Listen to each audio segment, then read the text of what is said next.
Hola,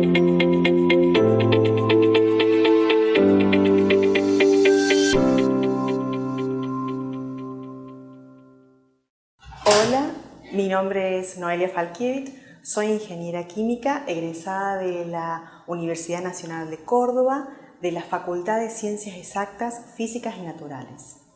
Lo que vamos a ver ahora es la materia química que se dicta en dicha facultad.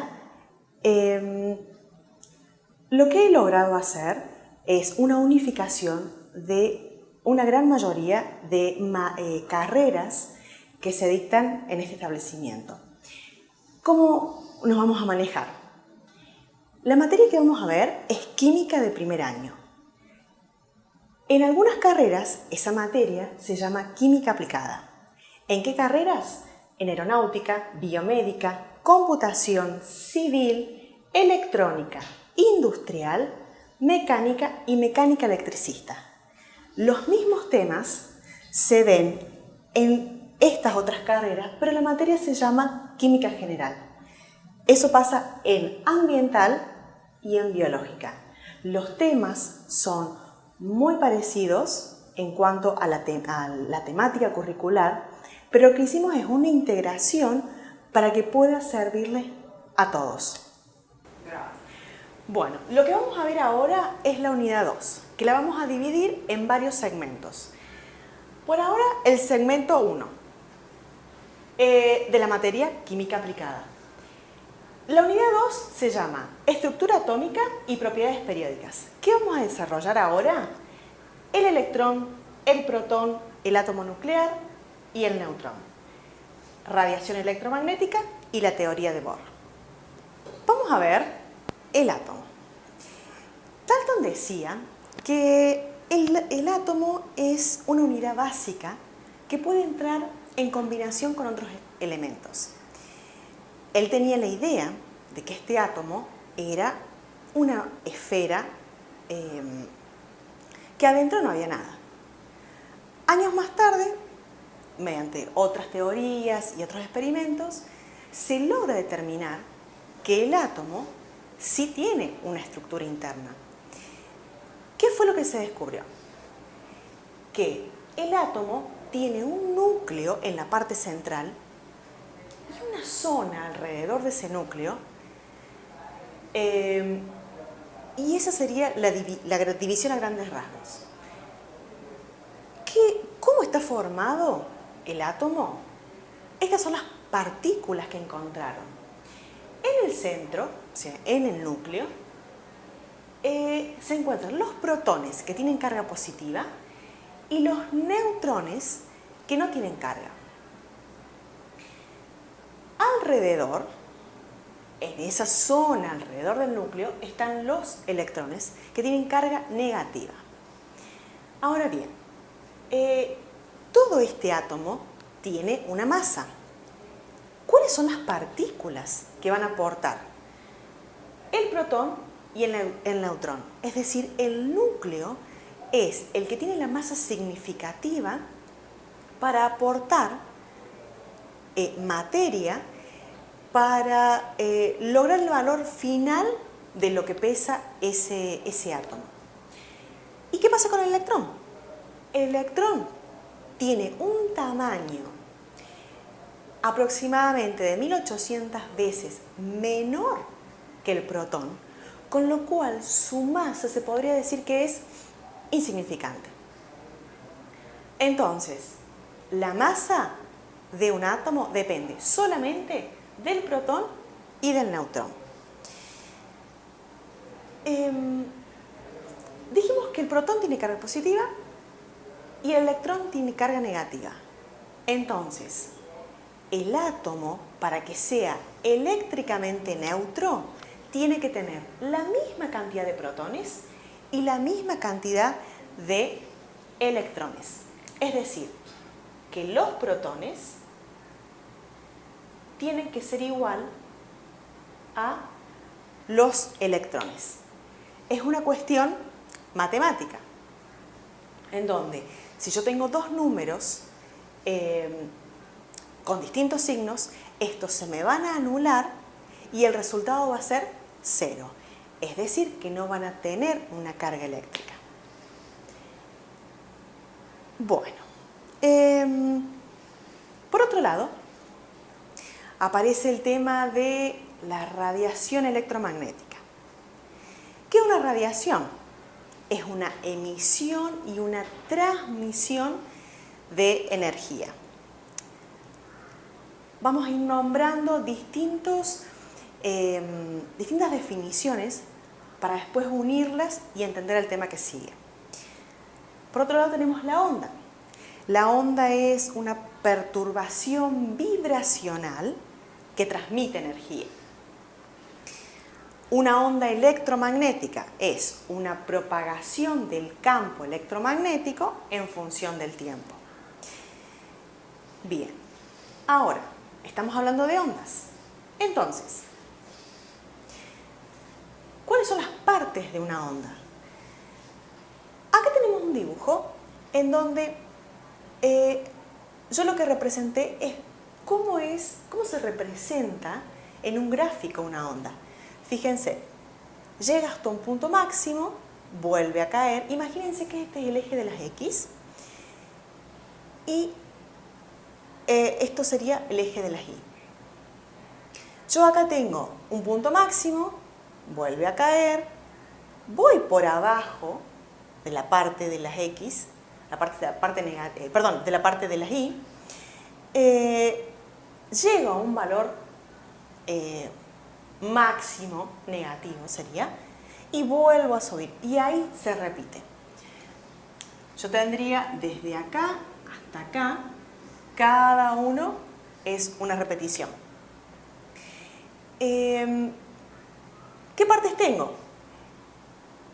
Entre el punto máximo de una cresta y el punto máximo de la otra, esa es la longitud de la onda. Después, yo tengo la amplitud. La amplitud se mide desde el eje hacia el punto más alto, tanto de la cresta como la del valle, porque la amplitud acá es la misma que tengo acá, para la misma onda. Después, ¿qué más tenemos? Tenemos la frecuencia. La frecuencia de una onda es la cantidad de veces que esa onda va a pasar por un punto determinado. Imagínense que yo digo, bueno, en este punto, ¿cuántas veces esa onda pasó por ahí? Esa sería la frecuencia. La forma de relacionar en una fórmula todas estas partes es la velocidad, que es igual a la longitud de onda por la frecuencia. Vamos a ver el efecto fotoeléctrico. ¿Qué es esto? El efecto fotoeléctrico es la emisión de electrones que genera una superficie metálica después que se le hizo una incidencia de luz.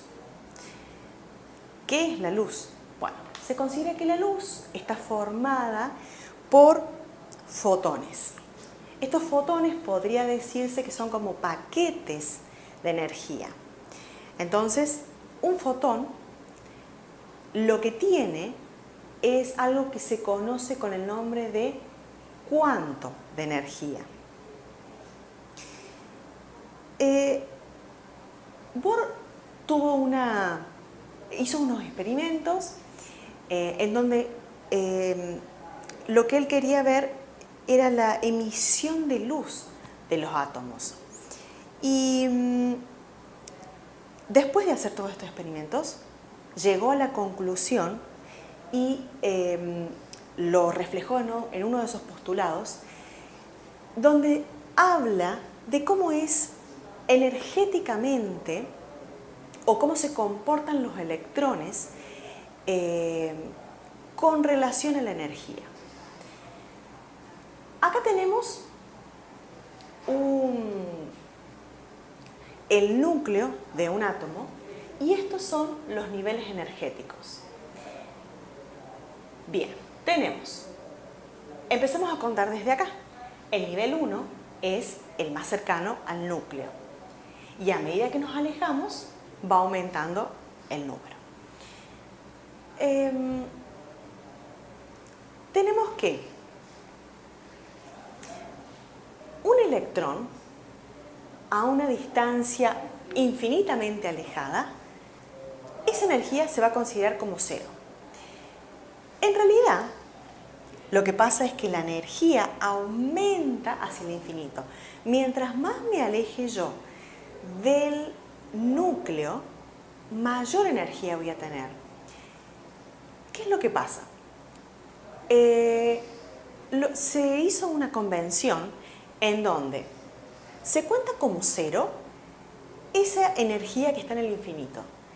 Y lo podemos asimilar, como para que sea más claro el ejemplo, con una recta numérica. Entonces yo digo, el cero está en el infinito. Y a medida que me voy acercando al núcleo, yo voy aumentando el valor. Imagínense que yo en una recta numérica, a medida que me alejo del cero, voy tomando distintos valores. Menos 1, menos 2, menos 3. Entonces, vengo desde el infinito con un valor 0 y me voy acercando al núcleo con valores cada vez más negativos. El valor es más grande, pero como es negativo, el valor que representa en realidad es más chico. Recuerden, la energía aumenta para allá, pero el valor disminuye si bien se está haciendo más grande. Redondeamos. Yo puedo asimilar el núcleo con los distintos niveles con una recta numérica, en donde bien alejado y en el infinito yo tengo el 0. Para allá tendría los números negativos. Entonces, a medida que me acerque al núcleo de un átomo, voy a ir aumentando el valor el número matemático. Pero ese número matemático, al ser negativo, cada vez es más chico en realidad. Y eso es lo que está representando. Por eso van a ver que cuando se habla de energías, se hablan de valores negativos. Bien. ¿Qué es lo que pasa con el tema de la energía? Imagínense que tienen que subir una escalera. Si ustedes suben la escalera, necesitan energía para ir de un escalón a otro. Eso lo mismo pasa con los electrones en los niveles energéticos. Si yo estoy en un nivel 1, que dijimos que este nivel es el más estable y es el que menor energía tiene, si yo quiero saltar al nivel 2, para pasar de acá a acá, necesito un aporte de energía. Si no, de otra forma no lo puedo hacer. Y si yo quiero volver desde un nivel de energía E2, un nivel alto en energía, a un nivel E1, que es un nivel bajo en energía, lo que ocurre es que hay una liberación de energía. Y esto se podría considerar, lo que se libera es un cuanto de energía. Y esa energía que yo voy a obtener, lo puedo sacar de la diferencia. Esta sería la fórmula de Planck adaptada. Esa energía que yo libero o la energía que necesito, la calculo de la diferencia de los dos niveles energéticos, desde el que estoy hasta el que quiero llegar.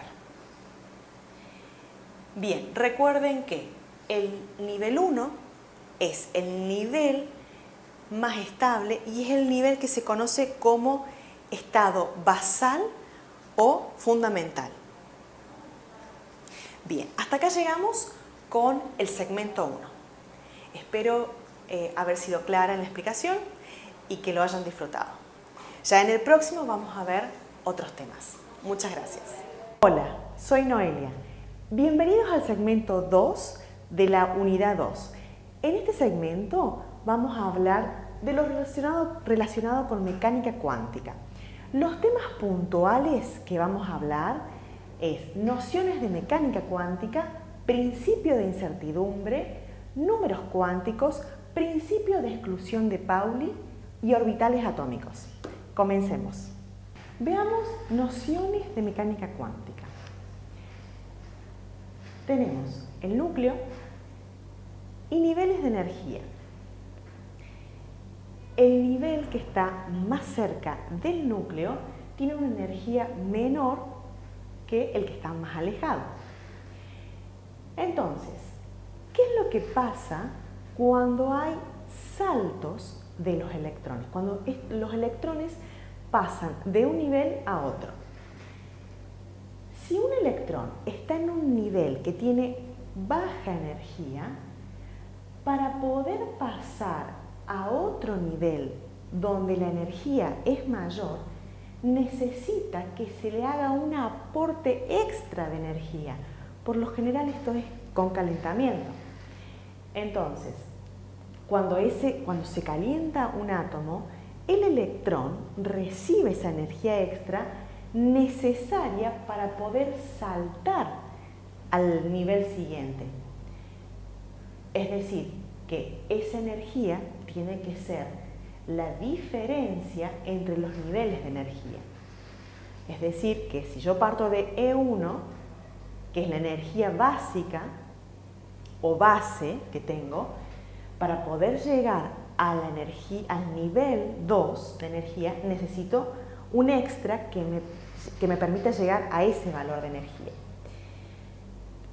Si se da en el sentido inverso, es decir, que yo voy de un nivel de alta energía a un nivel de baja energía, lo que ocurre es que esa energía extra el electrón no la necesita. Entonces lo que hace es desprenderla. Y esta energía es la que se conoce como cuanto. De ahí viene el nombre de mecánica cuántica.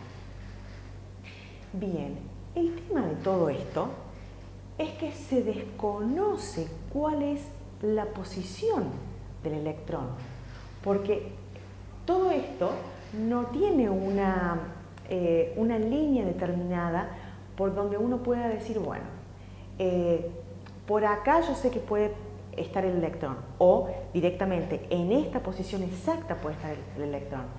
Al no saber esto, es que surge lo que se conoce como el principio de incertidumbre, que dice que es imposible determinar con certidumbre cuál es el momento y la posición exacta de cada electrón.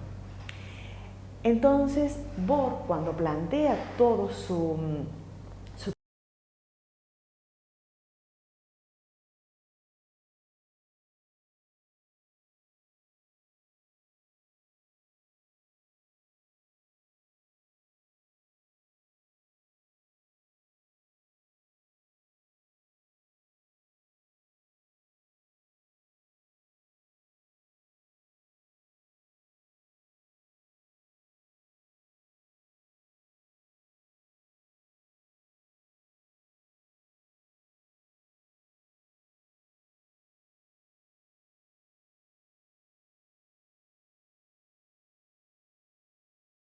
Veamos los números cuánticos. ¿Qué es esto? Los números cuánticos sería como la codificación que tienen los electrones. Son 4 números que a mí me permite identificarlos en qué lugar están del electrón. Perdón, en qué lugar del átomo se encuentran. Empecemos con el número cuántico principal. Se representa con la letra N minúscula.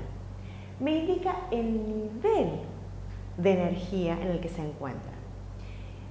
Es decir, habíamos visto que el átomo tiene un núcleo y alrededor hay niveles de energía en donde circulan los electrones. Entonces, según en el nivel que se encuentre, es el número de N que va a tener ese electrón. El segundo número cuántico es el momento angular, que se representa con la letra L minúscula. Lo que me indica este número cuántico es la forma que tiene el orbital.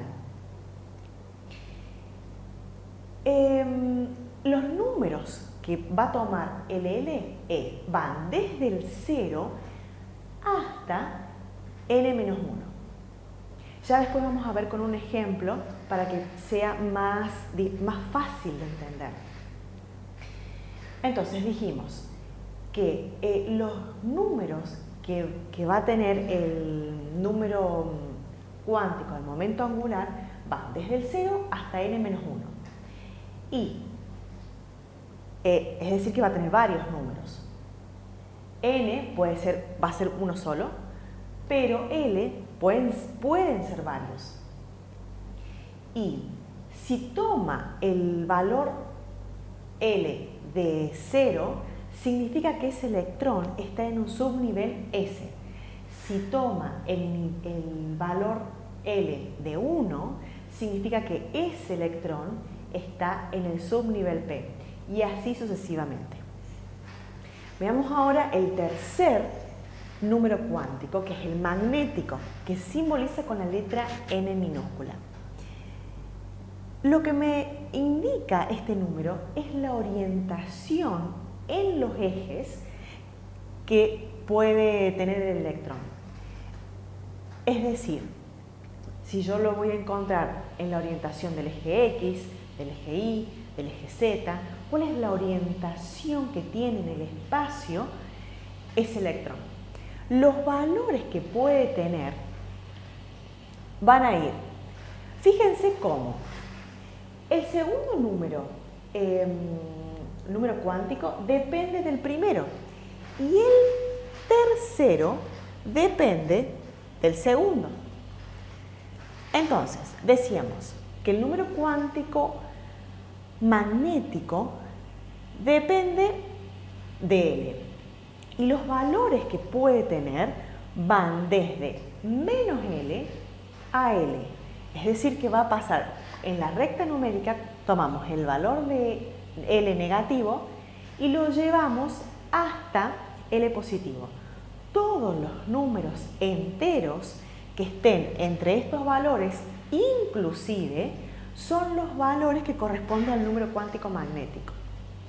Si yo quiero saber cuántos números cuánticos magnéticos hay para este valor de L, utilizo esta fórmula. Multiplico 2 por L más 1 y ahí me va a decir cuántos hay. Y por otro lado tenemos el cuarto, que es el número cuántico spin. ¿Qué me indica este valor? El sentido de giro que tiene el electrón. Solamente hay dos posibilidades: un medio positivo y un medio negativo. Ahora bien, dijimos que los números cuánticos son como códigos que tiene cada uno de los electrones. Es decir que, y acá entra el tema del principio de exclusión de Pauli, que dice que no existen dentro de un mismo átomo dos electrones que tengan exactamente los 4 números cuánticos iguales. Se puede tener hasta el tercero igual, pero ya en el cuarto va a cambiar, porque en el cuarto se van a diferenciar que uno va a tener un medio positivo porque va a girar para un sentido y el otro electrón va a tener un medio negativo porque va a girar para el otro sentido. Bien, veamos con un ejemplo el tema de los números cuánticos. Supongamos que tenemos que n vale 3. Entonces, cuando n vale 3, ¿cómo calculamos L? Dijimos que L va a tomar los valores entre 0 y n-1. Entonces, puede tomar el valor 0, el valor 1 y el valor 2. Todo lo que estamos calculando ahora son todas las posibilidades que se pueden obtener para el n3. No significa que un electrón vaya a tener todos los cálculos que estamos haciendo. Significa que yo tengo que encontrar cuál es la ruta de todos los números de ese electrón. Yo puedo venir por acá por acá. Fíjense que acá tengo 3, ¿sí? Bueno, pero recuerden que cada electrón solamente tiene que tener 4 números, es como un código, entonces no puedo ponerle muchos números, pero sí tengo que ver cuáles son todas las posibilidades para n igual a 3. Entonces, retomemos. Si n vale 3, L puede tomar los valores de 0, de 1 o de 2.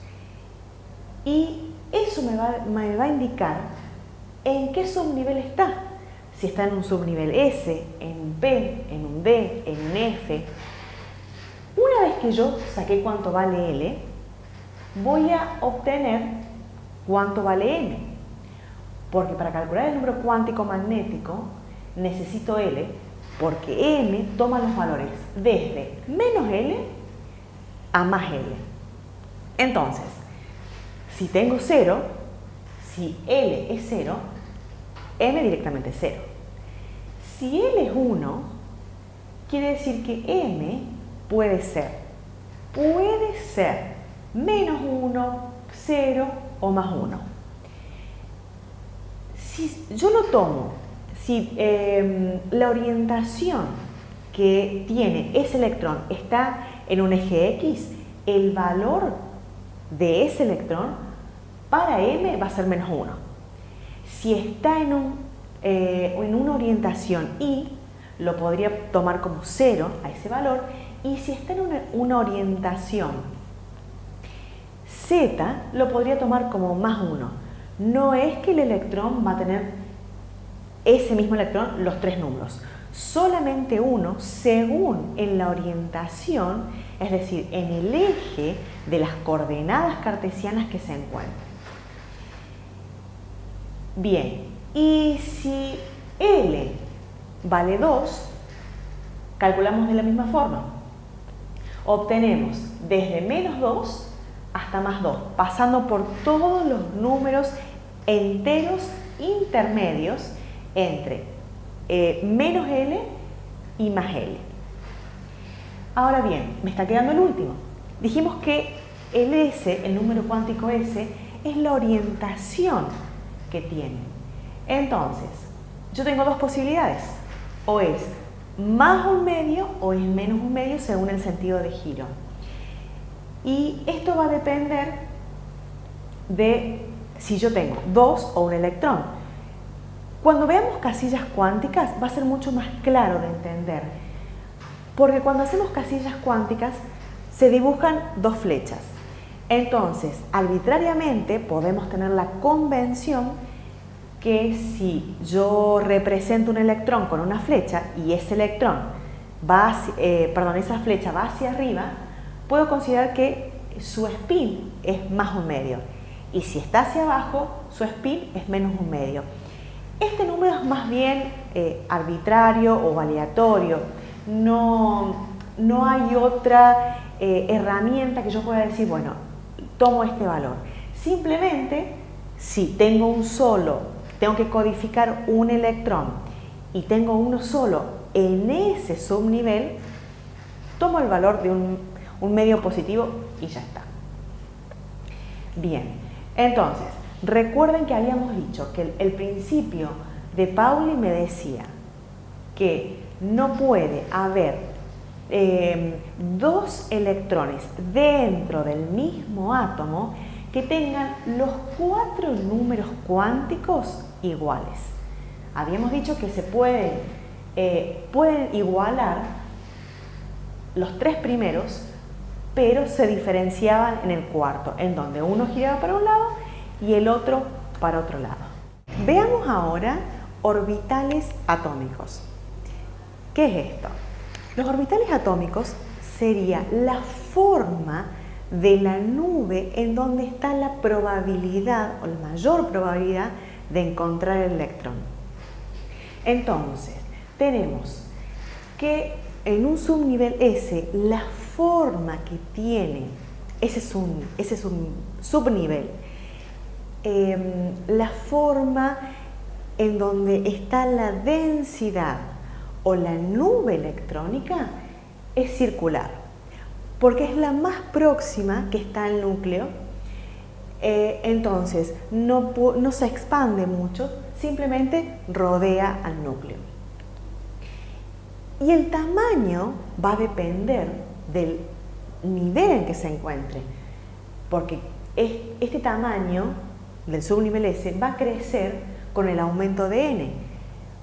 Es decir, si n es igual a 2, por ejemplo, va a tener un tamaño determinado. Si n es igual a 3, el tamaño de esa nube es más grande. Lo mismo pasa si n es igual a 5, es mucho más grande y así va creciendo. Para el subnivel P, ya acá necesitamos que n comience con un valor de 2. ¿Por qué? Porque recuerden que el valor de L depende de n. Entonces, yo para poder tener orientación necesito tener un n igual a 2. Ya después cuando veamos números cuánticos, esto va a quedar mucho más claro. Entonces, ¿cómo es la forma de la zona en donde se encuentra un subnivel T? Es lobular. Fíjense que es como una especie de globo estirado, ¿sí? Que puede presentarse en el eje X, en el eje Y o en el eje Z. Todas esas son, recuerden, zonas probables donde puede andar el electrón.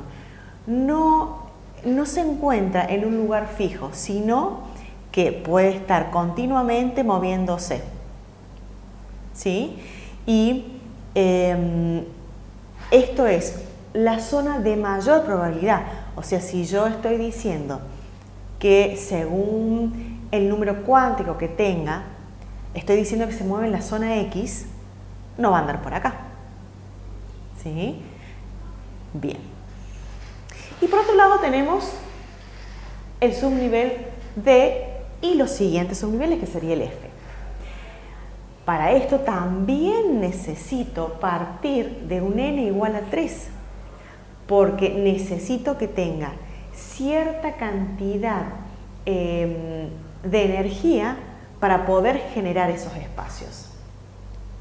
¿Cómo es la fórmula? Y son muy similares, son combinaciones entre los S y los P. Se parecen mucho más a los P, pero es una combinación de ambos. Bien, hasta acá llegamos con el segmento 2.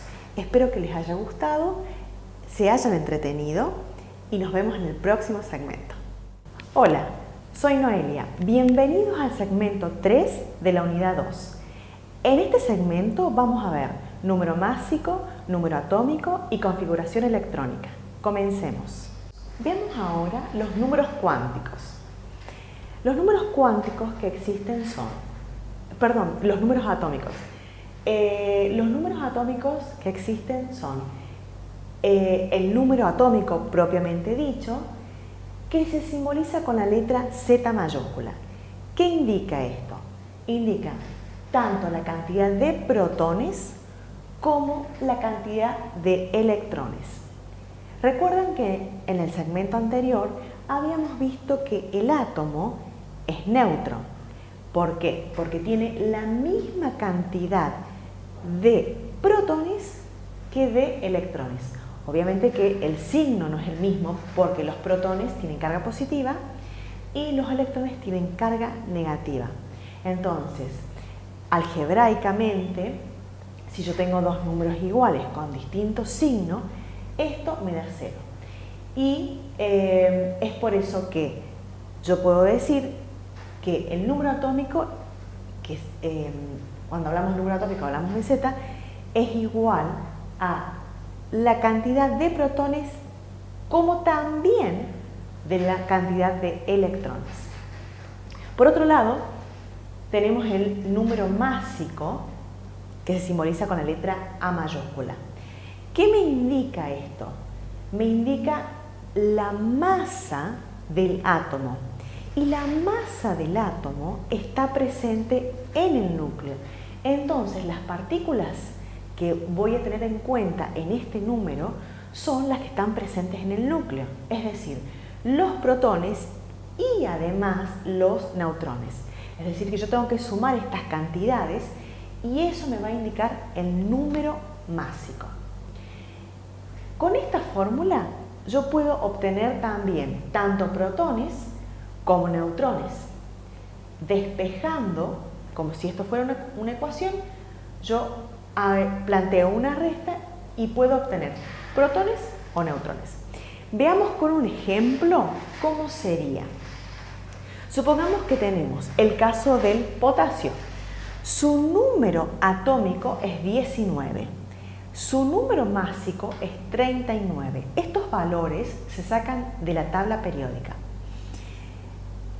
Entonces, yo quiero saber cuánto vale o cuánto es el valor de cada una de las partículas subatómicas del átomo de potasio. Entonces necesito saber cuántos son los protones, cuántos son los electrones y cuántos son los neutrones.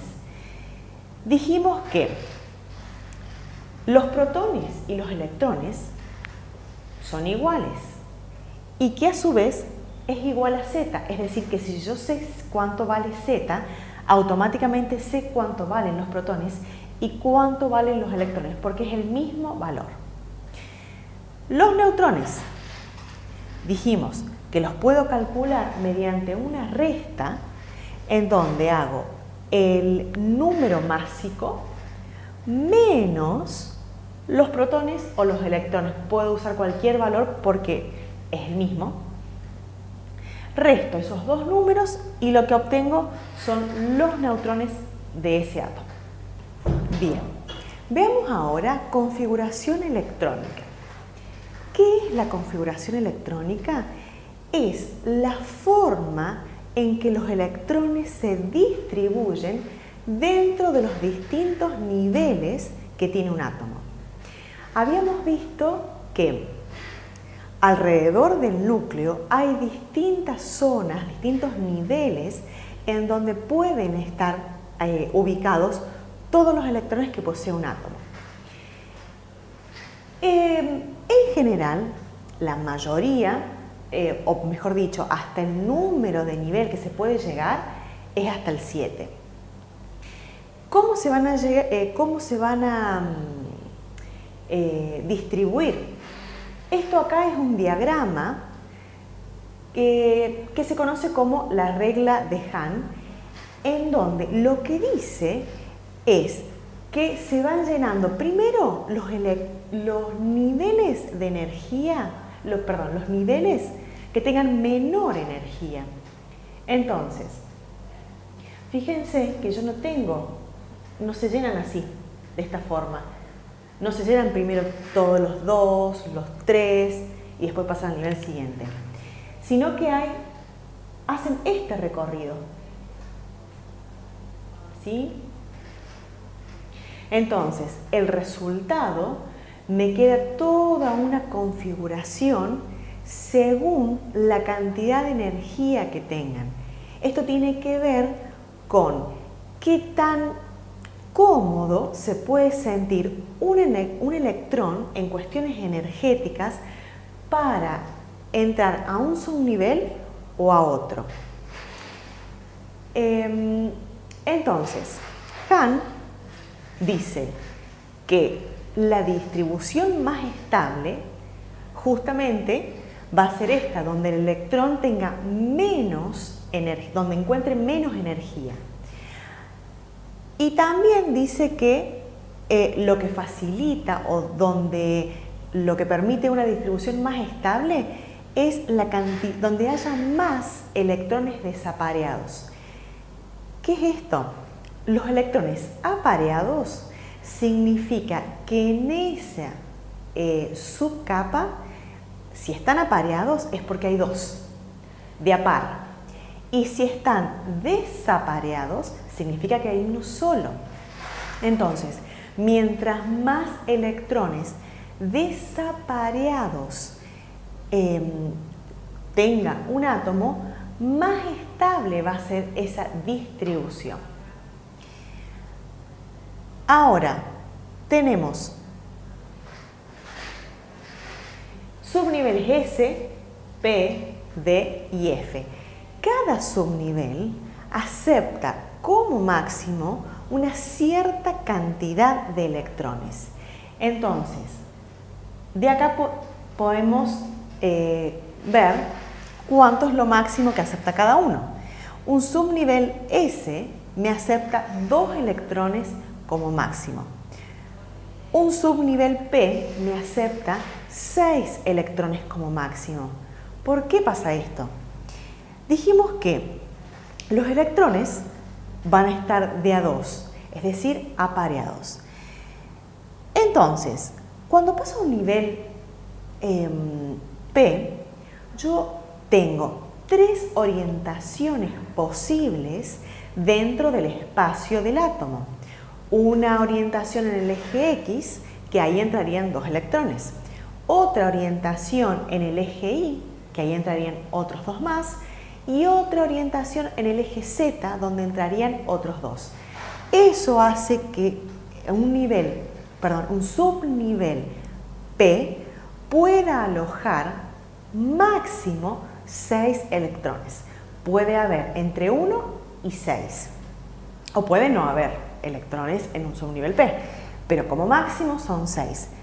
Lo mismo pasa en un nivel D, que como máximo acepta 10 electrones según las distintas combinaciones y los ejes que encuentre. Y en un subnivel F, como máximo, se aceptan 14. Hasta acá llegamos con el segmento 3. Gracias, espero que lo hayan disfrutado. Nos vemos en el próximo. Vamos a ver ahora propiedades periódicas. Primero, tenemos que tener en cuenta un concepto que es carga nuclear efectiva. ¿De qué estamos hablando? La carga nuclear efectiva en realidad son los electrones que van a estar disponibles para realizar interacciones con otros elementos. De la forma que se calcula es teniendo en cuenta la carga nuclear real, que serían todos los electrones que tiene un átomo, menos el apantallamiento. ¿Qué es esto? El apantallamiento serían los electrones que están cerca del núcleo y que están tan fuertemente unidos que en realidad no pueden ni desprenderse del núcleo ni pueden interaccionar con otros electrones de otros elementos. Entonces, la carga nuclear efectiva, o sea, lo que realmente va a interaccionar, lo que está realmente disponible para interactuar con otros electrones,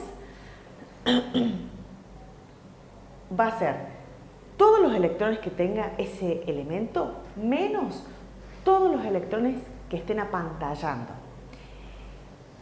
Muy a grandes rasgos, se podría decir que la carga nuclear efectiva está relacionada con el número de grupo, que serían los electrones que están en el último nivel.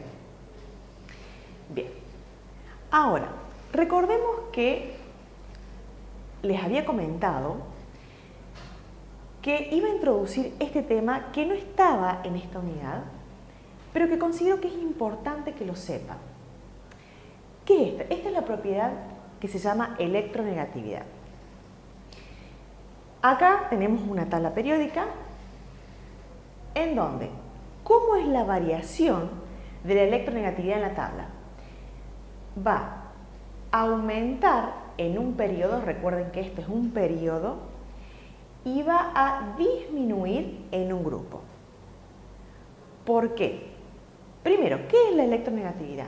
Es la capacidad de un átomo para atraer electrones. hacia así. En un periodo aumenta. ¿Por qué?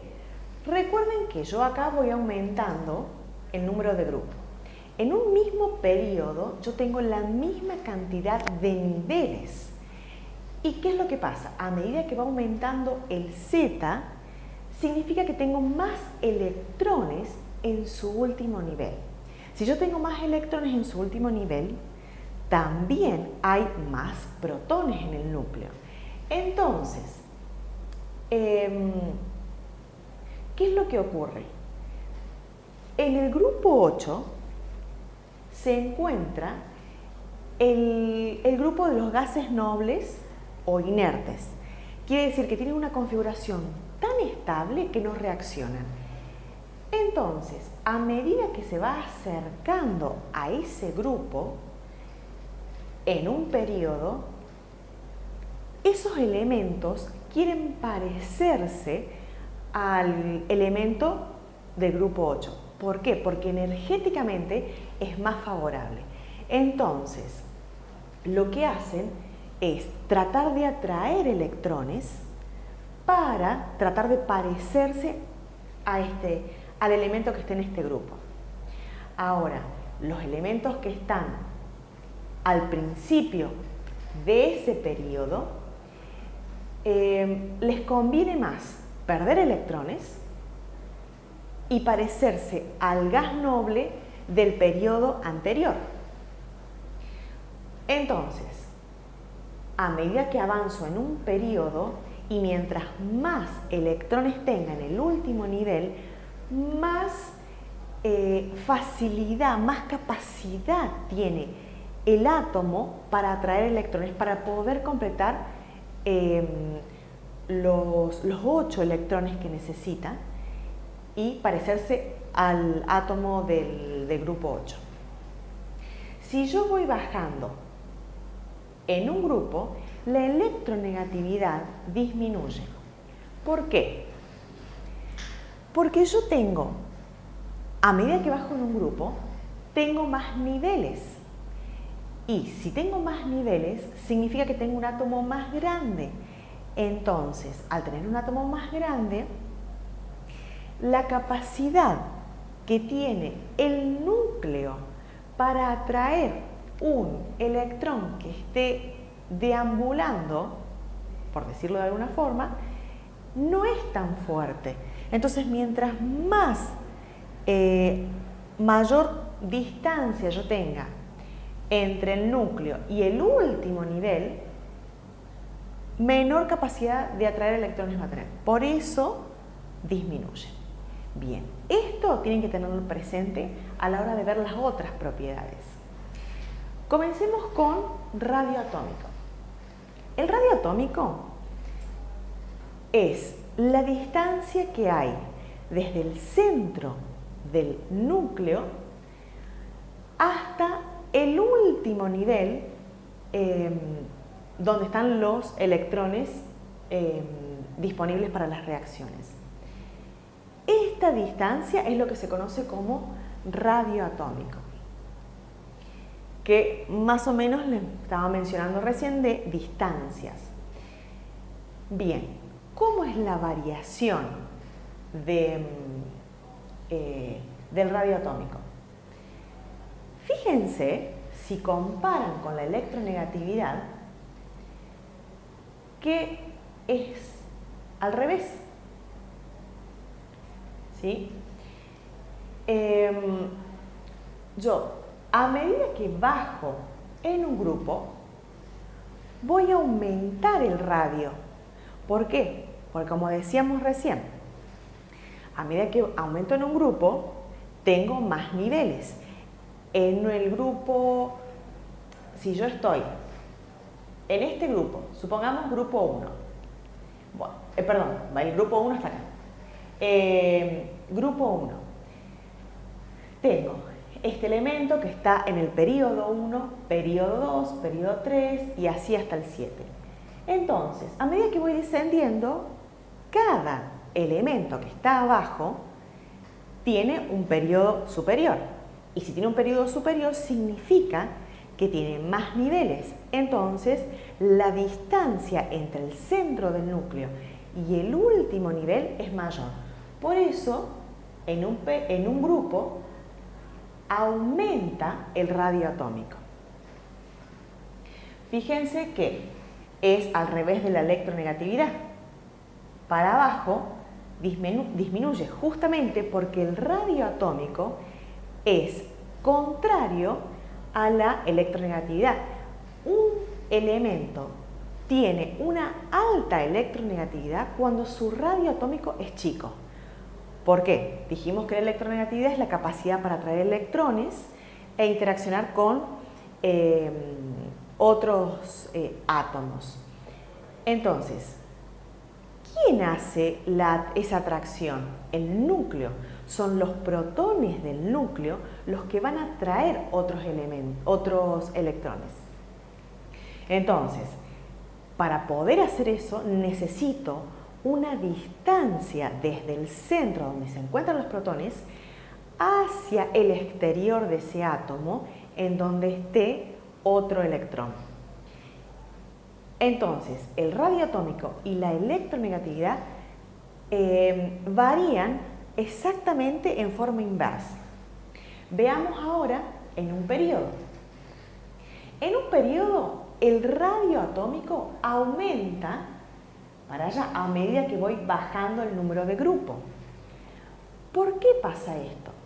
Tengan presente que el radio atómico es la distancia entre el centro del núcleo y el último nivel.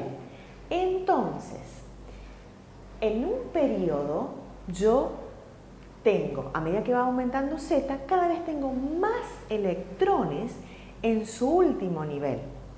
Entonces, si tengo más electrones en su último nivel, también tengo más protones en el núcleo. ¿Y qué hace esto?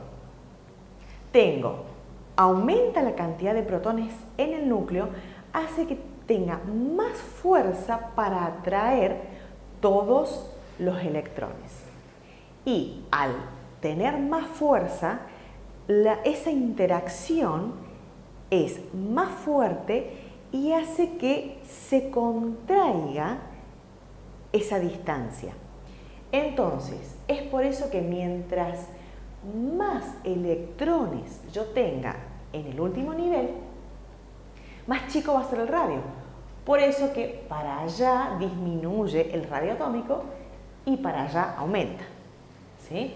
Entonces, fíjense, si comparamos radio atómico con electronegatividad, si el radio atómico disminuye a lo largo de un periodo, significa que la electronegatividad va a ir en aumento. Como dijimos recién, mientras más chico sea el radio, mayor va a ser la electronegatividad que va a poseer ese elemento. Bien, supongamos que el átomo pierde o gana electrones, porque el radio atómico, cuando hablamos de radio atómico, hablamos de elementos en su estado neutro. Ahora, cuando tenemos iones, tenemos dos posibilidades: que el átomo pierda un electrón y en ese caso me queda con carga positiva, que se lo conoce como catión. Si pierde un electrón, imagínense que yo tengo 10 protones en el núcleo y 10 electrones en toda su corteza o en toda su zona circundante. Entonces, si yo le saco un electrón, me van a quedar los 10 protones del núcleo, porque eso no varía, pero alrededor de tener 9 electrones. Entonces, esos protones van a tener mucha más fuerza para atraer una cantidad menor de electrones. Por eso es que se reduce ese radio. Y me queda un elemento más chiquito. En cambio, si el átomo gana un electrón, me queda con carga negativa y se conoce como anión. Volvemos al mismo ejemplo. Si yo tengo 10 protones en el núcleo, voy a tener 10 electrones a su alrededor. Ahora, si gana un electrón, ¿qué es lo que pasa? Yo sigo teniendo los 10 protones en el núcleo, pero alrededor voy a tener 11 electrones. Y ya al haber más electrones, empieza a pasar que se molestan entre sí. Entonces empieza a haber como un rechazo, una repulsión de electrones, y eso hace que aumente la nube de electrones. Por eso, si yo gano electrón, aumenta el tamaño del radio. Entonces, a grandes rasgos, se puede decir que en un grupo, a medida que yo desciendo en un grupo, el radio iónico va a aumentar. Pero acá es relativo esto de que va a aumentar. ¿Por qué? ¿Qué es lo que pasa en un grupo? Yo tengo que el radio atómico aumenta, ¿sí? Entonces, cuando yo descienda en un grupo, por lo general, la gran mayoría de la tabla periódica, más o menos las 2/3 partes, son metales. Entonces, cuando yo descienda en un grupo, lo que va a ocurrir es que voy a tener cationes, ¿sí? O sea, yo voy a pasar de radios grandes a radios más chicos. De todas formas, ¿por qué se dice que aumenta? Porque yo sigo manteniendo las mismas proporciones. Porque esto me va a ir descendiendo en la misma proporción. Porque si estoy en un grupo, todos los átomos tienen en su último nivel la misma configuración o una configuración parecida, en donde, por ejemplo, en el grupo 1 todos terminan con un electrón.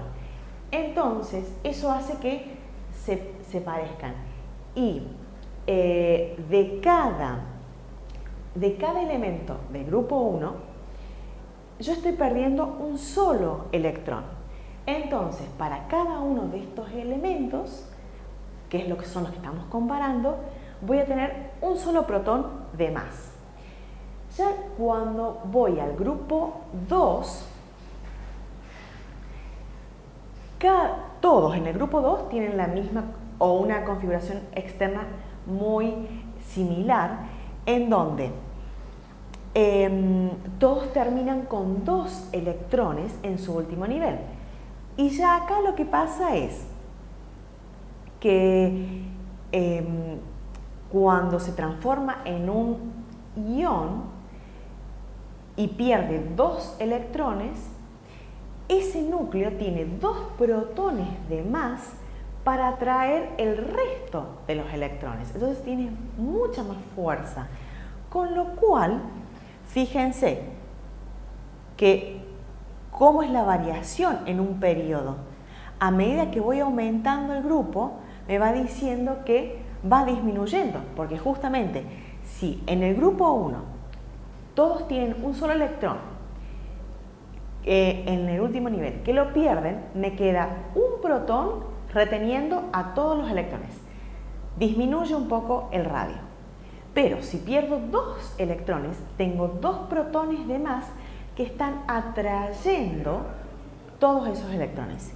Y así sucesivamente. Si yo tengo en el grupo 3 electrones en su último nivel, los elementos que sean metales van a tener 3 protones de más para atraer a todos los electrones que estén alrededor del núcleo. Entonces, por eso es la tendencia general de que para allá en un periodo disminuye el radio.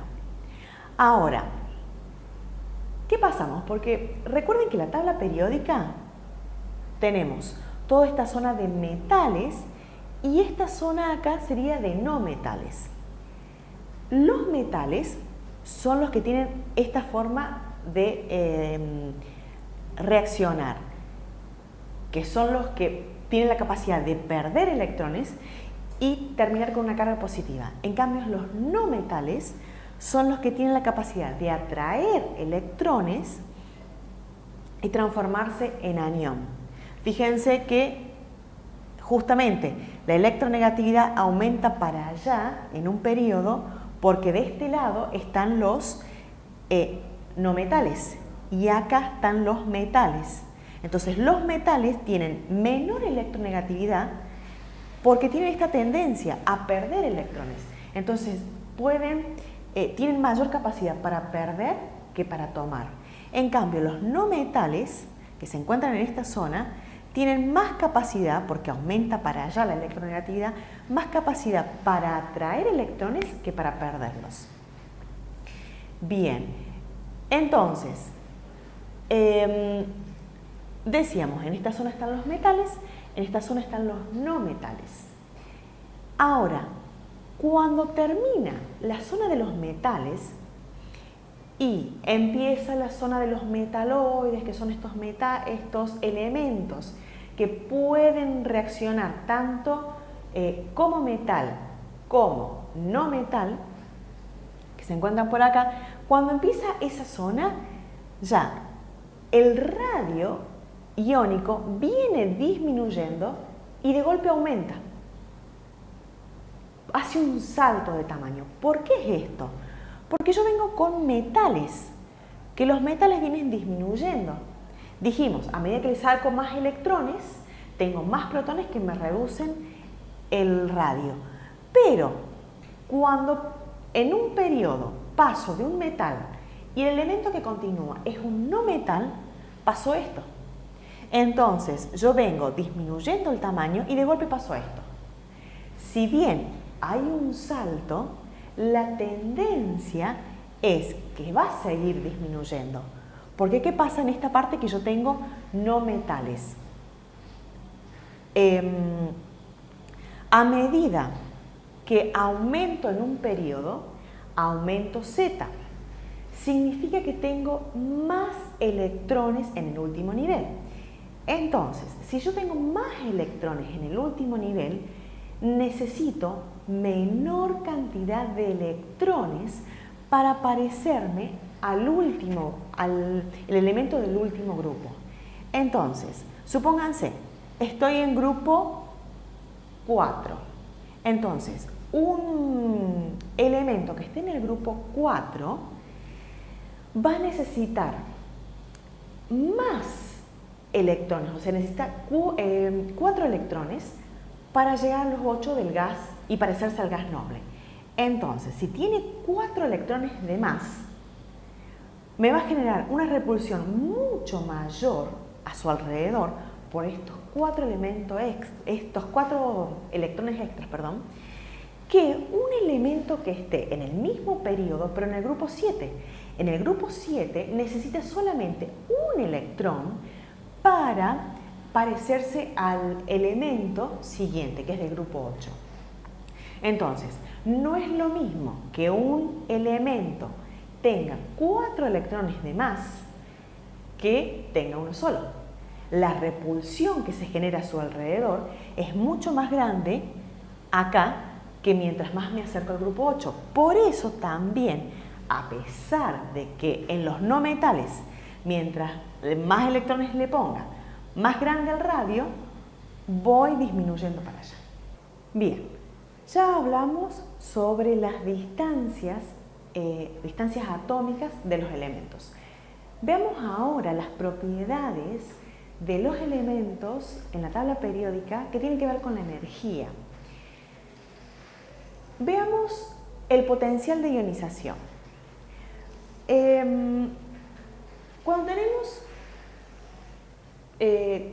Cuando queremos arrancar un electrón, que esa sería la definición de potencial de ionización, es la mínima energía que yo necesito para arrancar un electrón a ese elemento.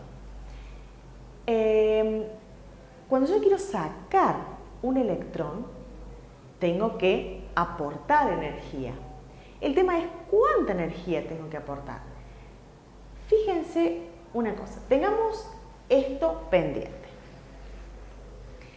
Veamos esta otra propiedad, que es afinidad electrónica. La afinidad electrónica es la capacidad para atraer un electrón, ¿sí? Entonces, ¿cómo van a diferenciar ustedes electronegatividad con afinidad electrónica? Y la afinidad electrónica es qué tan afín, para usar la misma palabra, es ese átomo con los electrones. En cambio, la electronegatividad es la capacidad para producir o reaccionar con otros elementos. Es muy delgada la línea en las definiciones porque básicamente están muy relacionadas. Entonces, dijimos, la afinidad, capacidad para atraer, electronegatividad, capacidad para atraer electrones y producir enlaces. Si estábamos hablando también de energías, entonces esta afinidad electrónica tiene que ver con la energía de esa capacidad, porque es la energía que va a liberar ese átomo cuando yo atraiga un electrón. Fíjense cómo estas tres propiedades se relacionan. Si yo, supongamos en un periodo, si yo tengo en un mismo periodo un aumento de la electronegatividad, estoy diciendo que a medida que aumenta Z, los elementos tienen mayor capacidad para formar enlaces, para atraer electrones y formar enlaces. Entonces, mientras mayor capacidad tengan para atraer los electrones, significa que mayor va a ser la energía que liberen esos átomos. ¿Por qué? Porque mientras más energía liberen, significa que el átomo es más estable. Recuerden, y después lo vamos a ver más adelante cuando veamos enlaces, pero los átomos se relacionan entre sí justamente para tener una energía menor que la que poseen. De esta forma es que están en una situación más estable energéticamente. Entonces, si un elemento tiene una alta capacidad de atraer electrones para producir enlaces, significa que va a liberar mayor energía porque va a ir a un estado más estable. Y a la vez, si yo quiero sacarle un electrón a un átomo, ¿qué va a pasar? Que voy a necesitar mayor energía, por eso la energía de ionización aumenta para allá, la afinidad electrónica aumenta para allá, la electronegatividad aumenta para allá. Todos varían de la misma forma. Entonces, si un átomo tiene una alta capacidad para atraer electrones, significa que voy a necesitar mucha energía para sacarle un electrón, porque no quiere eso, pero si le agrego un electrón, me va a liberar mucha energía porque está más cómodo con un electrón de más. Entonces, mientras más cómodo esté el átomo con un electrón de más, significa que más energía le tengo que dar para sacarle un electrón, porque justamente lo que quiere es completar su último nivel para parecerse al elemento del último grupo. Y en un grupo funciona de la misma forma. Al descender en un grupo la electronegatividad disminuye, ¿Por qué? Porque al aumentar el radio, la distancia entre el núcleo y el último nivel es más grande. Entonces, no tiene tanta capacidad un elemento que está en el último periodo en un grupo, no tiene tanta capacidad de atraer un electrón como un elemento que está en el mismo grupo pero en un periodo más chico.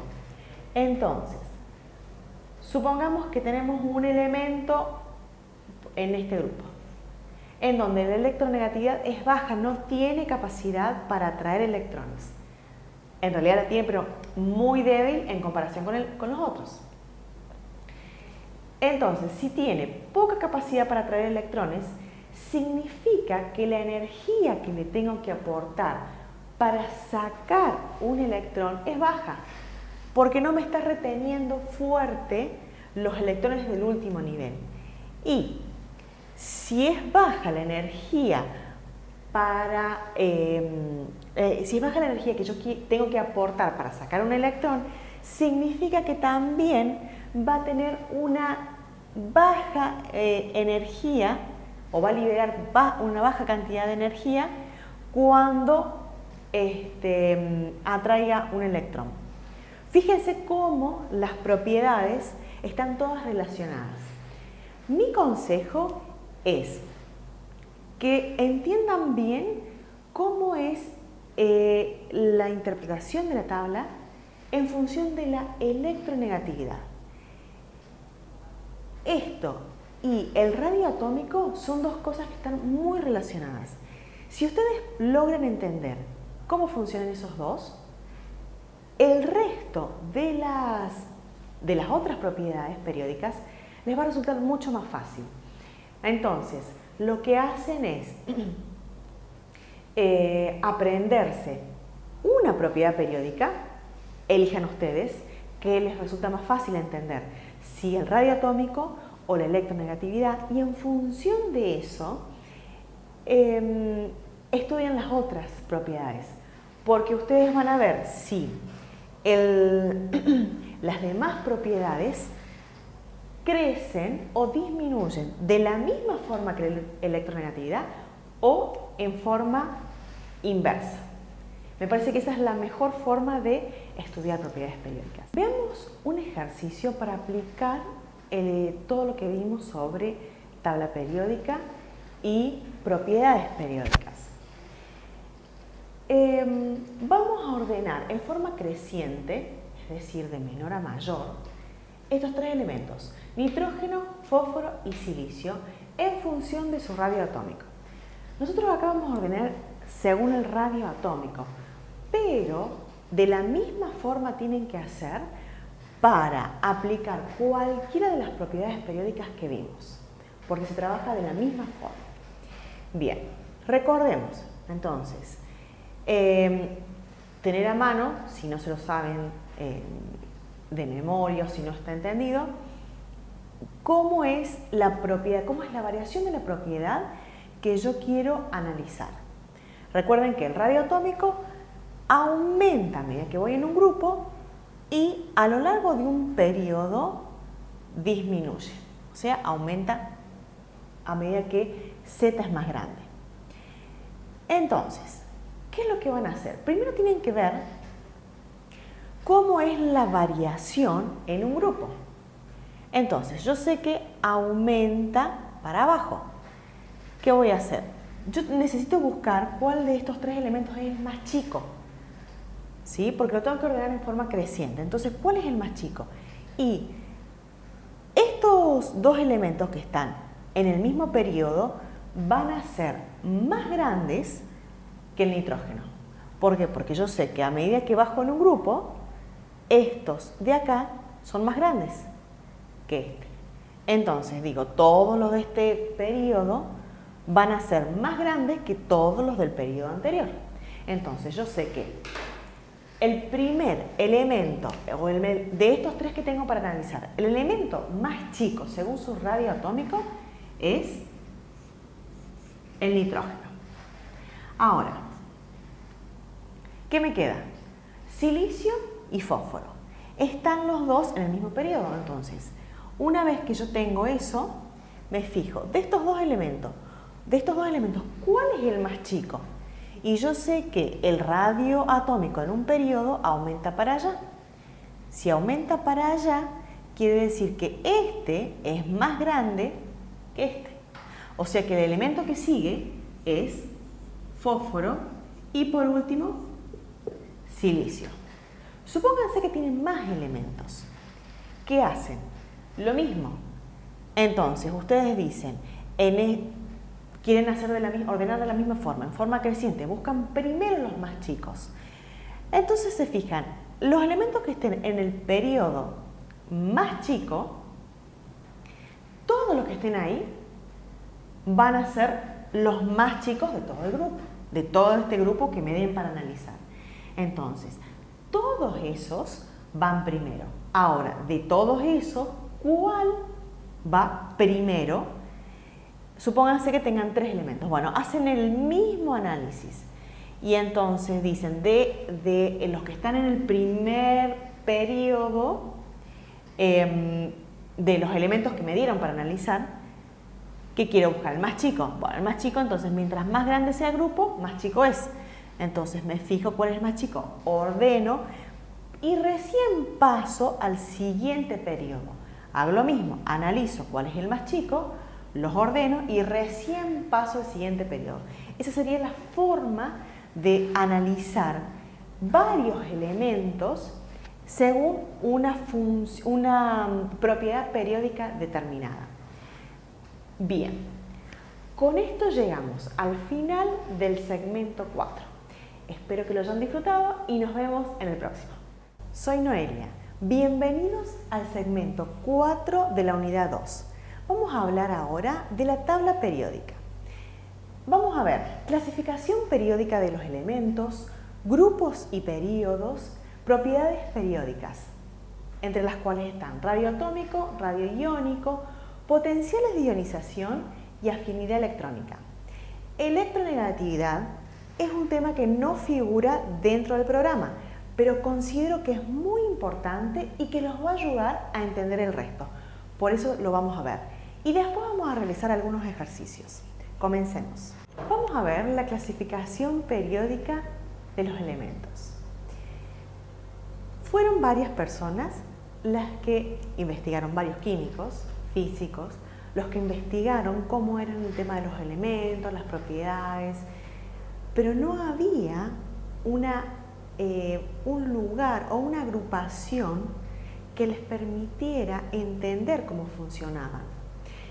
Fue recién Mendeleev quien trató de construir algo y lo que él logró fue bastante similar a lo que hoy se conoce como una tabla periódica. Él agarró 60 elementos y los ordenó según sus pesos atómicos.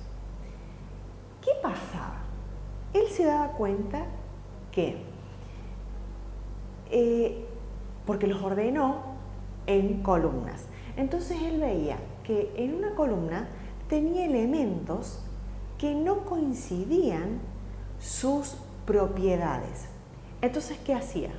Agarraba ese elemento y lo ubicaba en otra columna donde había algún elemento que tuviera propiedades similares. Pero ¿qué pasaba?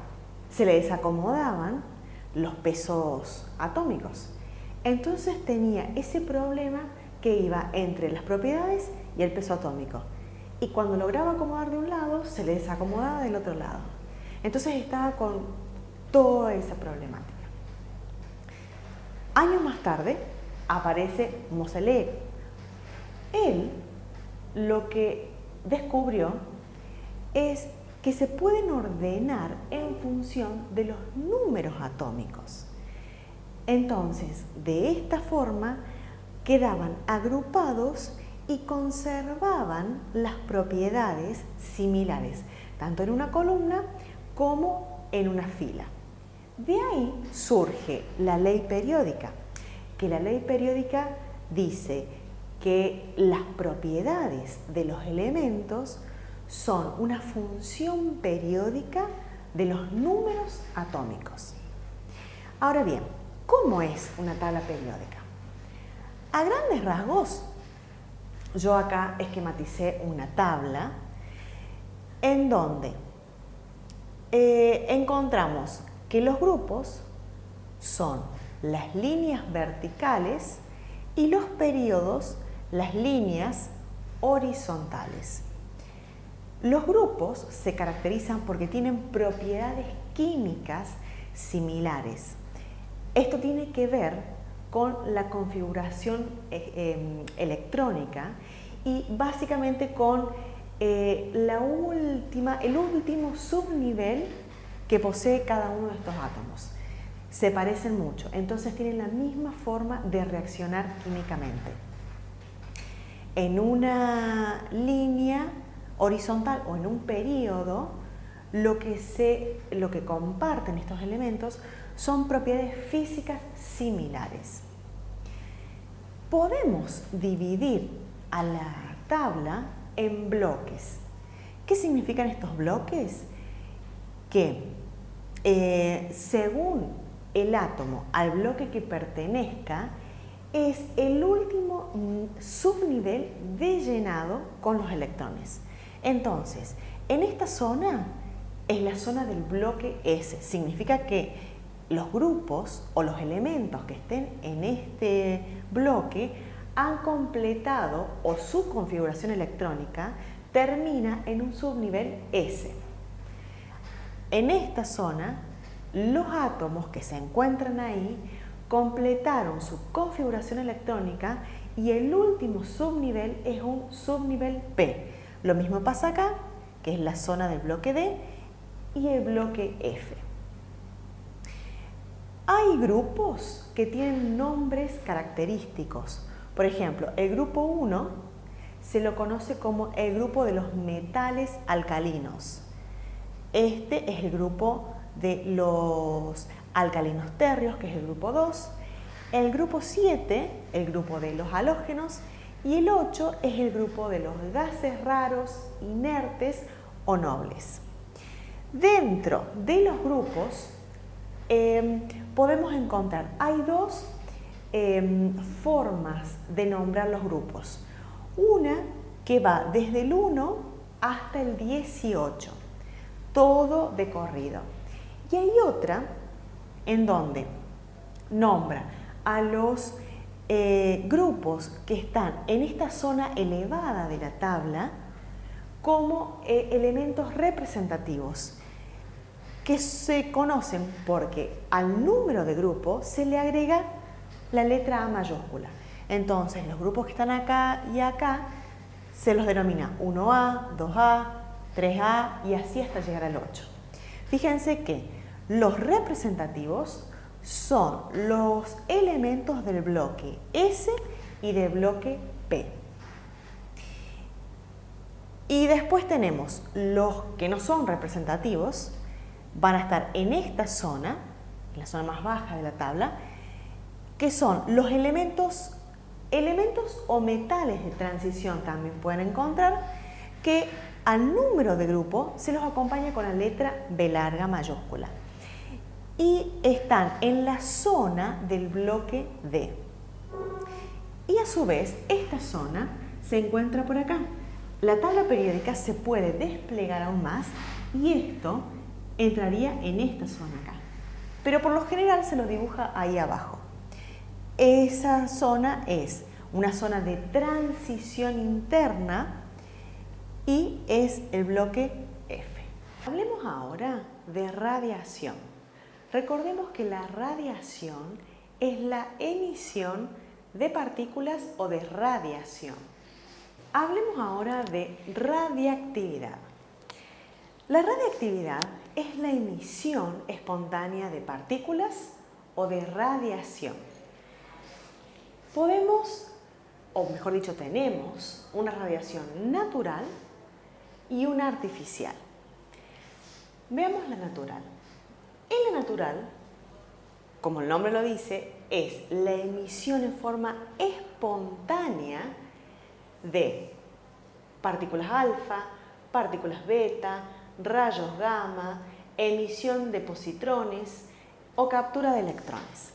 Todo esto se da en forma natural de núcleos que sean inestables. ¿Cómo funciona? Yo tengo un núcleo inestable que se desintegra. Entonces, se desintegra y me genera productos. Esos productos, si llegan a ser inestables, se vuelven a desintegrar. Entonces, estos pasos se van repitiendo hasta que los productos o las partículas o las radiaciones que se generen sean estables. Entonces, todo esto se llama serie de decaimiento, que son las distintas etapas o los distintos pasos que va repitiendo un núcleo porque no es estable. Ahora bien, veamos lo que es la radiactividad artificial. Todo esto lo vimos al principio del segmento, donde decíamos que la transmutación nuclear, que es una radiactividad artificial, lo podíamos lograr bombardeando el núcleo con partículas o con otros núcleos. Veamos ahora cuál es la aplicación de los isótopos radiactivos. Lo podemos utilizar para determinar una estructura química, para el estudio de la fotosíntesis, para la medicina, y en algunos casos lo que se usa es determinar la trayectoria de algún átomo, y cuando ocurre eso, los isótopos que vamos a usar se denominan trazadores, que justamente lo que hacen es rastrear una trayectoria. Bien, veamos. En la determinación estructural utilizamos el azufre 35, que me permite determinar cuál es la fórmula, la estructura química exacta del tiosulfato. Entonces, se utiliza como marcador y de esa forma se logró determinar la posición exacta de los azufres en esa estructura. En lo que respecta a la fotosíntesis, se utilizó el isótopo 18 del oxígeno para seguir la trayectoria y ver el oxígeno que se obtenía, si venía del agua o del dióxido de carbono. Entonces, con este estudio lograba determinar que viene del agua y no del dióxido de carbono. En lo que respecta a la medicina, tenemos el sodio 24, que se inyecta en la sangre para determinar problemas circulatorios. Tenemos el yodo 131, que es para detectar actividad de las glándulas tiroides, el yodo 123, que es para realizar imágenes del cerebro, y el tecnesio 99, que es para imágenes del corazón, hígado y pulmones. Veamos el tema de las energías, cómo es la energía de las reacciones nucleares. La energía del enlace nuclear me permite obtener una medida cuantitativa, es decir, cuánto hay de esa energía, y eso me va a dar una idea de la estabilidad de ese núcleo. Entonces, cuando yo sepa cuánta energía tengo, cuánta energía necesito para ese enlace, también me va a indicar cuánto es la energía que necesito para romper ese núcleo y separarlo en protones y en neutrones. Incorporamos un término nuevo que es nucleón. La palabra nucleón se refiere a las partículas presentes en el núcleo, es decir, protones y neutrones. Según estudios y mediante las propiedades nucleares, se logró determinar que la masa del núcleo es menor que la sumatoria de las masas de los nucleones. Es decir, que si yo sumo las masas de todos los protones y todos los neutrones que posea ese núcleo, me va a dar un valor superior por la masa general del núcleo. Esta diferencia es lo que se conoce como defecto de masa. Y la pregunta es, ¿dónde está esa masa? Veamos ahora con un ejemplo cómo es el tema de la energía nuclear. Yo tengo un isótopo, veamos con el ejemplo del flúor, tenemos el isótopo 19,9.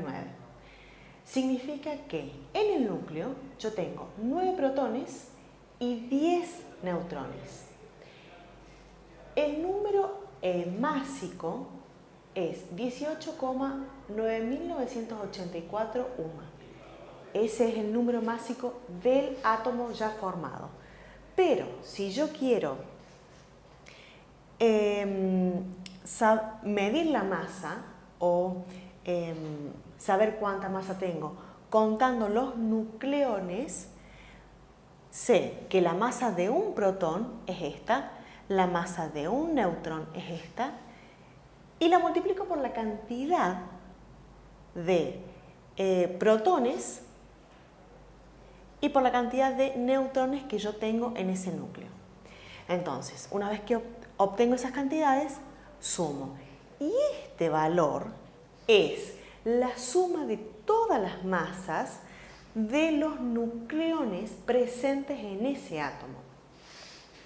Ahora, fíjense, si yo resto los dos, obtengo esta diferencia. Veamos ahora la fórmula de la relatividad de Einstein, en donde me habla que la variación de la energía es igual a la variación de la masa por la velocidad de la luz al cuadrado.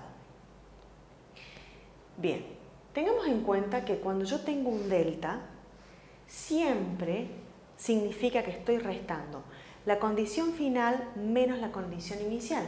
Entonces tendría productos menos reactivos.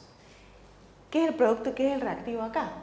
Yo consideraría como reactivos los protones y los neutrones, porque son las partículas iniciales que al unirse me va a obtener el átomo. Y el átomo final se podría considerar como el producto.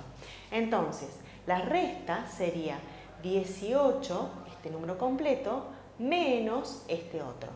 Por eso van a ver que en la fórmula hay un número negativo. ¿Sí? Entonces, reemplazo ese número y lo multiplico por la velocidad de la luz al cuadrado. Acá obtengo este valor, que mediante equivalencias de unidades, llegamos a esto. Yo necesito, como es energía, necesito que esté en joule. Entonces, fíjense que tenemos un signo negativo, eso significa que es una energía que se libera. El proceso de formación del flúor es exotérmico. ¿Sí? Bien, ahora cuando yo comparo dos núcleos, si yo tengo la energía nuclear, en realidad no me está diciendo nada. Entonces, lo más lógico sería calcular la energía para cada uno de los nucleones. Entonces, ahí sí, no importa cuántas partículas tenga ese núcleo, porque yo sé la energía de cada uno. Y eso es lo que me permite comparar un átomo con otro para saber si ese núcleo es estable o no. Entonces, a esa energía que acabo de calcular, la voy a dividir por la cantidad de nucleones que yo tengo. ¿Sí? Entonces me da una energía por cada nucleón. Bien. Entonces tenemos como conclusión de esto que a mayor defecto de masa voy a tener mayor energía nuclear y por lo tanto ese núcleo va a ser más estable. Veamos ahora fisión nuclear. Cuando hablamos de fisión, hablamos de división. Yo tengo un núcleo pesado y pesado significa que la masa del núcleo es superior a 200 UMA. Entonces, yo tengo un núcleo pesado que se va a dividir. ¿Y en qué se divide? En nucleolos más pequeños y en neutrones. Esta división se acompaña de mucha energía, se libera muchísima energía. Y lo que ocurre es que pueden llegar a ocurrir reacciones en cadena, en donde al liberarse mucha energía, esa energía impacta en un neutrón, que ese neutrón incide en otro átomo, en otro núcleo, y de esta forma se vuelve a dividir. Entonces, ocurre lo que se conoce como reacciones de fisión autosostenibles. Es decir, una va generando la otra. Tenemos dos aplicaciones prácticas para los isótopos en cuestión de fisión. Está el uranio 235, que es natural, y en forma artificial está el plutonio 239. Ahora bien, veamos cómo se puede presentar. Yo tengo un valor de masa crítica, que esta es la mínima cantidad de masa de un isótopo necesaria para que ocurran estas reacciones autosostenibles. Entonces, si la cantidad de esa masa, la cantidad de masa que yo voy a utilizar para generar una reacción nuclear está por debajo de la masa crítica, ocurre esto. Se genera una división, pero no es aprovechable.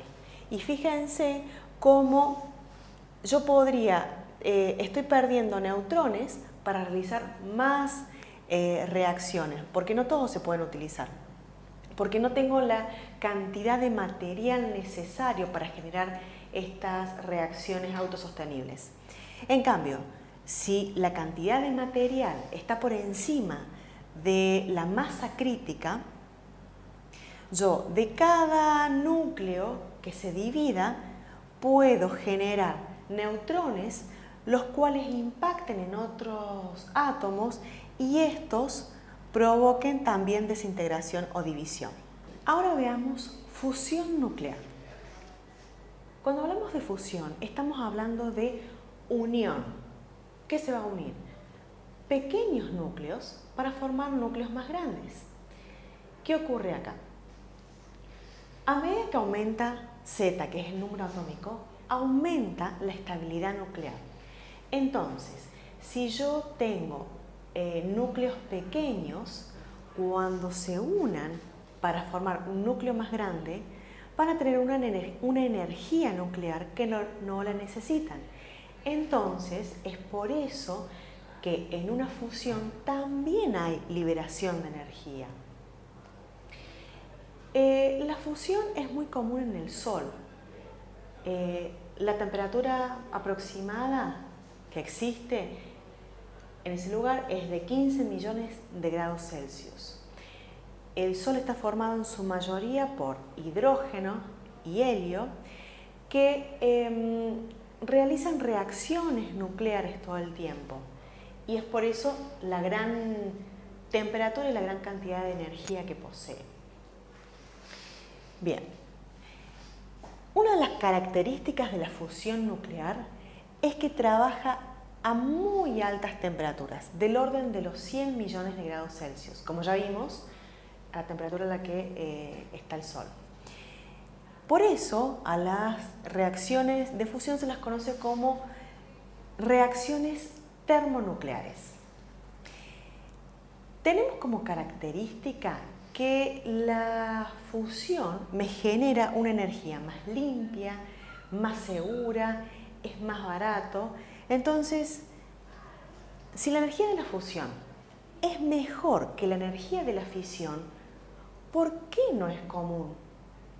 El tema es la temperatura. Yo necesito trabajar a una temperatura demasiado elevada para poder lograr una fusión. Y hay átomos que no existen a tan altas temperaturas. Mientras más grande sea el átomo, es más difícil que pueda existir. Y por eso es que uno termina trabajando con o eligiendo la energía de la fisión en lugar de la fusión.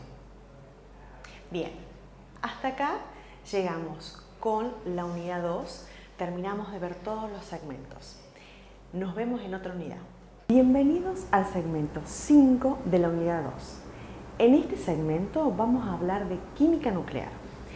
¿Qué temas vamos a ver? Conceptos fundamentales de la química nuclear, el núcleo atómico, estabilidad nuclear, números mágicos, radiactividad, aplicación de isótopos radiactivos, energía de las reacciones nucleares y fisión y fusión nuclear. Comencemos. Veamos de qué se trata la química nuclear. Cuando hablamos de química nuclear, estamos hablando de los cambios que van a ocurrir en el núcleo atómico. Recordemos que en el núcleo de un átomo yo tengo protones y neutrones. Ahora bien, hay núcleos que son inestables. Entonces, al ser inestable, ¿qué hacen? Emiten partículas o radiación. Pueden emitir una u otra cosa. Esto lo hacen en forma espontánea, justamente porque su núcleo es inestable. Y cuando emiten, esta emisión, ese fenómeno es lo que se conoce como radiactividad. Veamos ahora qué pasa si yo bombardeo un núcleo atómico. Porque esto es espontáneo, la radiactividad es espontánea, pero yo puedo además bombardear un núcleo. ¿Con qué bombardeo? Con neutrones, electrones o con otros núcleos. Entonces, este fenómeno se llama transmutación nuclear. Y esto que es intencional, la transmutación, y la radiactividad que es espontánea, estos dos tipos de reacciones es lo que se conoce como las reacciones nucleares. Veamos partículas fundamentales en lo que es la química nuclear. Recuerden que con esto lo que van a poder hacer después son las reacciones nucleares. Fíjense la presentación que tiene estas partículas. Recordemos cómo nombramos o cómo es la estructura cuando ponemos símbolos a los elementos. X serían los elementos de los que vamos a hablar, o las partículas en este caso. El número que está arriba es el número másico, que el número másico, recuerden que ponían, era igual a los protones más los neutrones. Y el número que está abajo es Z, que es el número atómico que equivalía a los protones y también a los electrones. Entonces, para un protón, ¿qué tenemos? El número atómico, el número másico, que es el que está arriba, ¿a qué es igual? A protones y neutrones. Y yo solamente en un protón tengo protones, no tengo neutrones, por eso es 1. El número atómico, que es el número que está abajo, es 1. ¿Por qué? Porque justamente tengo un protón.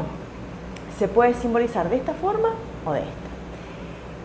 En el neutrón, arriba tenemos el número másico. Y el número másico está formado por protones y neutrones. Solamente tengo un neutrón. El neutrón no tiene protones, por eso es 1. El número atómico está formado por protones y electrones. El neutrón no tiene ni protones ni electrones, por eso es 0. Veamos de este lado. El electrón arriba, número másico.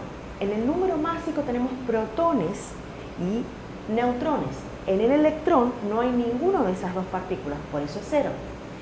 Pero en el número atómico sí tenemos un electrón con la carga -1. En el positrón tenemos muy parecido al electrón, con la diferencia que tiene una carga más 1. El electrón tiene una carga menos 1. Y después tenemos la partícula alfa, que la partícula alfa tiene un número másico de 4 porque tiene 2 protones y 2 neutrones. Y entonces el número atómico, como tiene 2 protones, va a tener 2 protones y 2 electrones. Veamos el núcleo atómico y su estabilidad. Cuando hablamos de estabilidad, tenemos que tener en cuenta la densidad del núcleo. ¿Por qué? Porque la densidad me va a informar cuáles son las fuerzas que mantienen unidas a las partículas. Tengan en cuenta que el núcleo, en relación a todo el átomo, es una porción muy pequeña. Entonces, vamos a ver con un ejemplo a dónde llegamos para ver cómo es la densidad, cómo es la estabilidad. Supongamos que tenemos un radio de 5 por 10 a la menos 3 picómetros, una masa de 1 por 10 a la menos 22 gramos, y yo quiero calcular la densidad. La densidad es masa sobre volumen, la masa ya la tengo, y el volumen, vamos a calcular el volumen para una esfera, porque podemos considerar el átomo como una esfera. Entonces es 4/3 de pi por el radio al cubo. Previamente tengo que pasar ese dato del radio, porque está en picómetros, lo voy a pasar a centímetros, mediante esta equivalencia. Multiplico para pasar de picómetros a metros y después de metros a centímetros. Entonces obtengo un valor de 5 por 10 a la menos 13 centímetros. Con todo esto, obtengo un resultado de una densidad de 2 por 10 a la 4 gramos por centímetros cúbicos. Esta es una densidad muy alta. Entonces, acá viene la pregunta. ¿Qué es lo que hace que ese núcleo se mantenga unido? ¿Cuáles son las fuerzas que hacen que esas partículas se mantengan unidas? Ahora lo vamos a ver. Hemos calculado una densidad y vimos que era muy alta. Nos preguntamos, ¿cuáles son las fuerzas de unión que mantienen a ese núcleo unido? Tengamos presente la ley de Coulomb, que dice que las cargas iguales se repelen y las cargas distintas se atraen. Ahora bien, en el núcleo habíamos visto que tenemos protones con cargas positivas y neutrones que no tienen carga. Según Coulomb, las cargas iguales se van a repeler. Entonces, como yo en el núcleo tengo protones, lo que va a ocurrir es que va a haber fuertes fuerzas de repulsión entre protón y protón. Pero también hay fuerzas de atracción, y estas fuerzas de atracción son de corto alcance entre protón y protón, protón-neutrón y neutrón y neutrón. Todo esto son las fuerzas que existen en el núcleo. Entonces, ¿de qué depende la estabilidad? Y la estabilidad va a depender de la diferencia de estas dos fuerzas. Si yo tengo una fuerza de repulsión mucho mayor, significa que estas partículas están haciendo fuerza hacia afuera, están sufriendo una fuerza hacia afuera, el átomo va a ser poco estable y se va a desintegrar. En cambio, si prevalecen las fuerzas de atracción, se genera esto. Y el núcleo es estable. Bien, ¿cómo yo puedo determinar si un núcleo es estable? Utilizo la relación neutrones-protones o neutrón-protón. ¿Cómo funciona esto? Si el Z, o sea, el número atómico de un elemento es bajo, la relación neutrón-protón se acerca a 1, porque quiere decir que tengo más o menos la misma cantidad. Pero cuando el número atómico aumenta, la relación neutrón-protón es mayor a 1. ¿Qué es lo que pasa acá? ¿Y por qué se da esto? Porque a medida que empieza a aumentar Z, empieza a aumentar en el núcleo la cantidad de protones presentes.